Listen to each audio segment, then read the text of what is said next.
To understand how to build your course structure, it is important first to understand your course component options. We're going to view a course that is already complete to give you an overview picture of what you can develop. If I go to the Activities icon of any course, you can see the Student view. In the Student view of a course that's complete, you can see that I have folders, and within these folders, I can build further structure. There's activities, assessments, library options, more folders, and more activities. It will be really important for you to think about how you want to build your structure. When you're ready, you will go into the editor of the course that you want to develop. And we're going to focus on this Add Activity area. If you want more real estate, you can collapse the objective area as well as the resource area here on the right. When I click the Add Activity, I can see the options I have. I can add a folder to organize my content into units, chapters, and sections. I can add projects, which allow you to create and manage robust projects that provide authentic experiences, enable group learning, empower students, and encourage critique, reflection, and revision. These features are designed to support the critical components of project-based learning.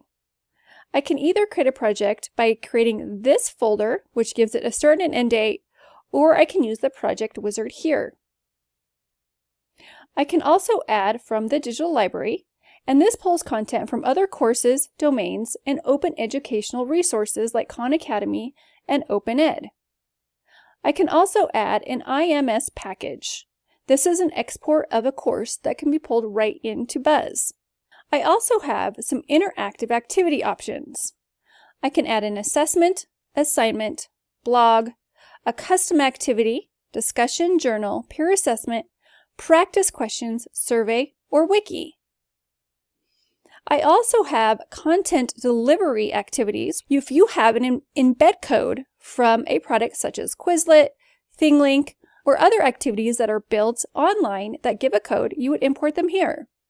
I can add a file attachment, quickly attach a Google Drive document, add a rich text activity, which is a custom activity.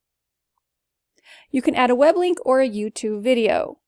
The difference between this column and the right column is that I can add any activities from the left column into the activities in the right. For example, I can add these activities into an assignment from the activity editor.